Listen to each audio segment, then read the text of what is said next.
and at every income level are living with HIV.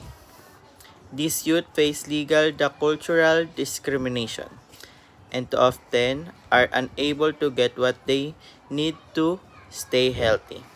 It's our responsibility to ensure these young people have access to physical and mental health care, medication, food, and housing.